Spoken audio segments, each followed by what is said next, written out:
ایک دفعہ کسی نے مجھ سے سوال کیا، میری شادی کچھ سال پہلے گجرانوالہ سے ہوئی تھی۔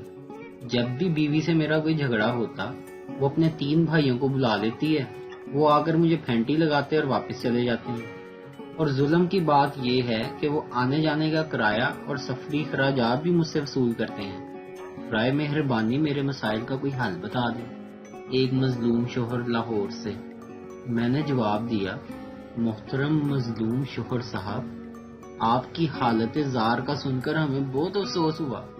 ہمارا مشورہ ہے کہ آپ بیجا اخراجات سے بچنے کے لیے اپنا گھر گجرانوالہ میں لے لیں۔ بیسٹ فرینڈ وہ ہوتا ہے جس کے پاس آپ کا کوئی نہ کوئی ایسا راز لازمی ہوتا ہے جو آپ کی عزت کا جنازہ نکال سکتا ہے۔ باس نے لطیفہ سنایا، سارا سٹاف ہنسی سے لوٹ پوٹ ہو گیا سوائے ایک شخص کے جس کے چہرے پہ کوئی تاثر نہیں تھا۔ باس نے پوچھا کیا ہوا، لطیفہ سمجھ نہیں آیا؟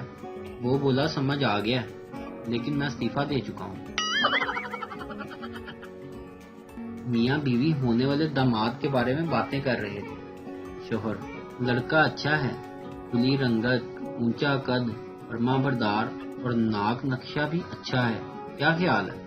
بیوی، لیکن اس میں ایک خرابی ہے، جب ہنستا ہے تو اس کے لمبے لمبے دانت باہر آ جاتے ہیں اور چہرہ برا لگنے لگتا ہے۔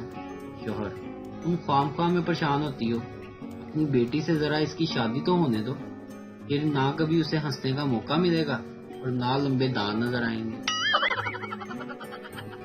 ویڈیو دیکھنے کا شکریہ۔ لائک کیجیے ہمارا پیج NTV اردو، اور ویڈیو پسند آئے اسے ضرور شیئر کیجیے۔